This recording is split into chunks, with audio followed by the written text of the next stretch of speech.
matėmės, bet su kuo dar ne, tai laba diena.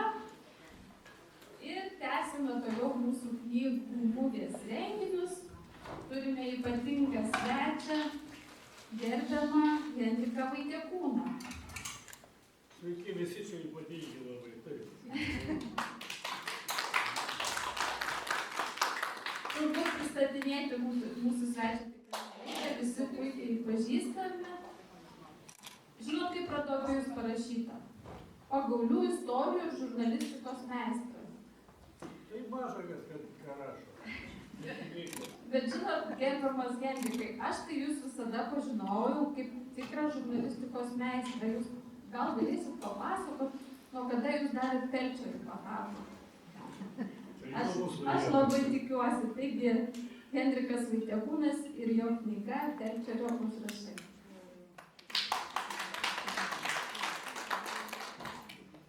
Dar kartą visiems ačiū, kad atėjot, nes tas vien jūsų dalyvavimas šitoj šventėje, kurie Velykos, kurie ryte atėjo, kurie dabar atėjo, kurie dar ateis, nurodo vieną tokį paprastą dalyką, kad jūs esate smalsūs ir įdomūs žmonės. Ir šitą knygą ir per vienoj bibliotekoj, sakė, ilgai jos nieks nečiupinėjo, nes buvo tiesiog iš tai medicininių knygų sąrašą, vos ne veterinarinių, reiškia, visokių, sakė, felčeris, tai felčeris. Bet aš manau, kad žmonės, kurie yra vyresni, jie atsimena, kas buvo felčeris visai nesenai. Tai buvo pagrindinis daktaras ir gydytojas. Tų tikrų daktarų trūko, felčeriai visada buvo. Ir dantį skaudantį išraut galėjo ir gimdymą priimti. Ir Lietuvos kaime labai žmonės vertino felčerio darbą. Nuo 2000 metų Lietuvoje felčerių niekas neberuošia. Tiesa, vienoje srityje yra veterinarijos felčeriai. Kada dailininkui šitos knygos papasakojo apie ką knyga, redaktorė papasakojo. Sakė, ant felčerių užrašai, matytis prisiminė tą, arba čia netyčia taip atsitiko, arba jis prisiminė tą variantą, kad dar yra veterinariniai felčeriai. Ir atsiunčia man pasižiūrėti, redaktorė, kaip atrodo tas viršelis knygos. Sėdi Vaitiekūnas, šalia jo tupi didžiulis šuo, o ant kelių jam guli katinas, reiškia. Ir parašyta veterinaro užrašai. Galvoju, mintis gera, man patinka tie visi gyvūnėliai ir aš esu visokių įmanomų globos draugijų narys, bet ne apie tai knyga. Knyga yra apie sveiką gyvenimo būdą, bet ar gali Vaitiekūnas rašyti apie sveiką gyvenimo būdą, jeigu jisai rūko daug metų, nelabai teisingai gyvena, ir taip toliau. Ir niekada šiaip televizijoje, jeigu mane atsimena, kas iš televizijos, niekada aš tos sveikatos nesirūpinau. Nei ta sveikata savo, nei sveikata kitų. Išėjęs iš televizijos, dar neišėjęs iš televizijos, aš išėjau prieš keletą metų, iš vienu žodžiu, sakykime taip, išėjęs iš televizijos pradėjau rašinėti į laikraštį, kuris mažai matomas, didelis jo tiražas 10 000, bet tikrai specifinis. Jis skaito medikų bendruomenė, jis vadinasi Lietuvos sveikata. Pasitaikė protinga šito laikraščio redaktorė, kuri sako, kažkaip aš ten susitikau su ją, kad sakau, aš jau galiu kažką parašyti. Sakė, bet ką tu apie sveikatą, mes jie apie sveikatą rašom, profesionalus yra laikraštis. Įsivaizduokite, bibliotekininkų, jeigu būtų laikraštis, tai vis tiek ten nerašysi apie kosmosą. O kartais ir galima apie kosmoso bibliotekas parašyti. Vienu žodžiu, redaktorė, protinga moteris, sakė, tu pabandyk kaip pacientas pažiūrėti mediciną. Jau esi senas, jau esi ligotas turbūt, vaikščiai ten pas daktarus. Pabandžiau aš kažką parašyti savo stiliumi. Jei tai patiko, ir jau 7 metai. Šitą noriu, kad patikėtumėte, kai aš nusiunčiu pirmadieninį straipsnį, tai 4 įsidedamas, nežiūrint, kas ten parašyta, nekeičiant nei vieno sakinio, nei vienos raidės. Nu kartais, jeigu per daug, tai galima ten nutrumpinti. Žurnalistikoje labai didelė vertybė yra tai, kad tu gali rašyti, ką nori. Bjauriais tais mūsų vadinamais tarybiniais metais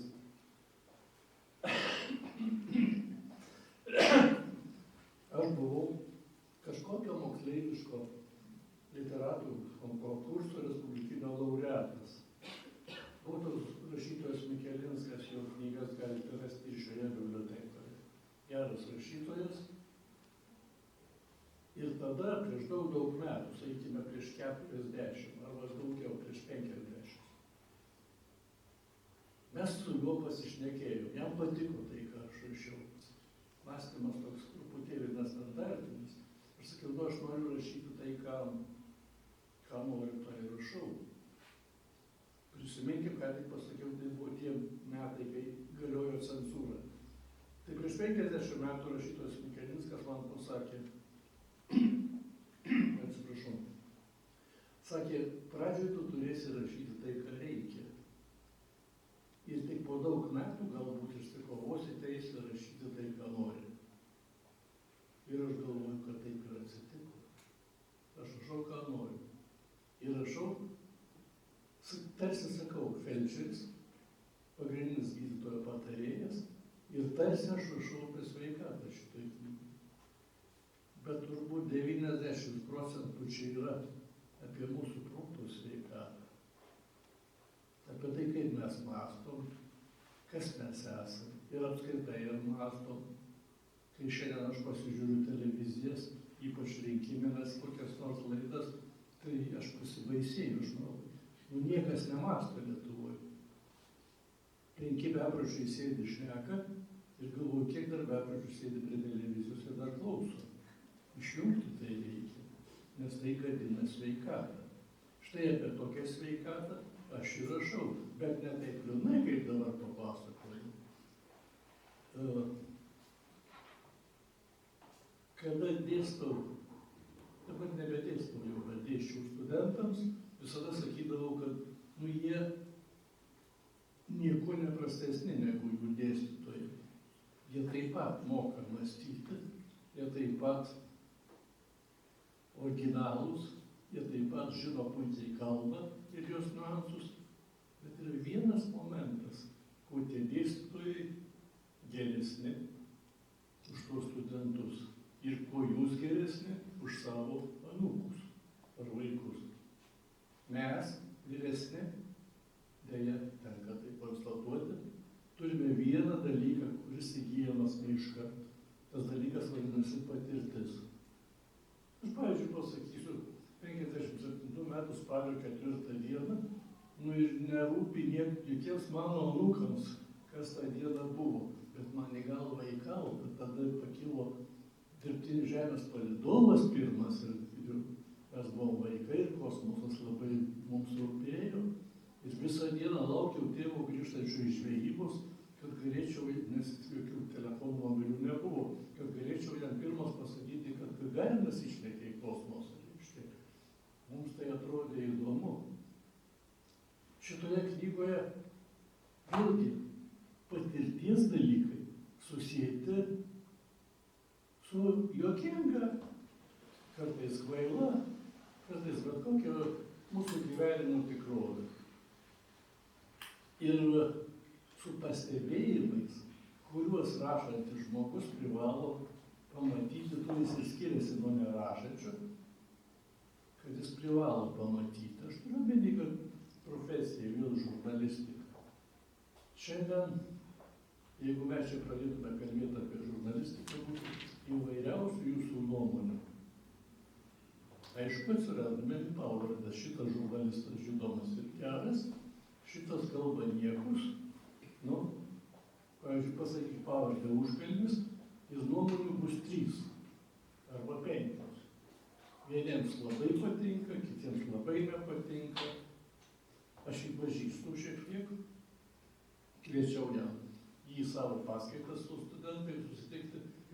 pamačiau vieną dalyką, kad tai, ką jis rašo, yra visiškai ne užkalnis.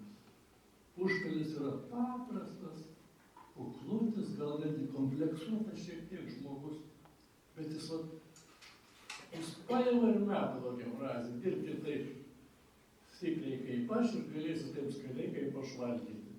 Ir šiaip jūs niekai, o aš esu žinot genijus, atsimenat. Jis erzina. Kodėl erzina? Todėl, kad nori atsako. Yra toks daiktas kaip sadomasochizmas, kur labiau tave plaka botagėlių, tuo tau geriau. Truputėlį sadomasochistas yra užkalnis. Šiaip visai neblogas žmogus. Dabar kažkas čia atėjo, atsitiktinai, o kažkas atėjo būtinai pamatyti tą kol kas dar gyvą Vaitiekūną šiek tiek uždarė. Reiškia, jeigu Vaitiekūnas 42 metus nebūtų dirbęs televizijai, čia būtų 1/3 žmonių. Vis tiek 42 metai, tai kas kažkur pamatė, kažkas kažką girdėjo. Ir nuomonių gali būti, aišku, visokių, ir gerų, ir nelabai. Bet šiaip prieš tai visi tie, kuriuos kritikuodavau, sakydavo, neįsikirto jūs į mūsų reikalus, tegul savo gyvena toks nepiktybiškas pilietis. Kodėl kalbu vėl apie tokius dalykus ir vėl rodau knygą ir primenu, kad yra felčerio gydytojo patarėjo užrašai apie sveikatą. Kažkodėl užsipiniau, kad ta sveikata yra ir smegenų sveikata. Ir kalbame truputėlį sportas. Jūs tikite, čia labai daug patarimų. Nuo to, kaip mylėti sename, ne sename, bet pagyvenusiame amžiuje. Atsiprašau, tai gyvenimas. Nuo to, kaip alkoholį gerti arba negerti. Aš galiu tai savo leisti, sakyti, kadangi nesu joks daktaras.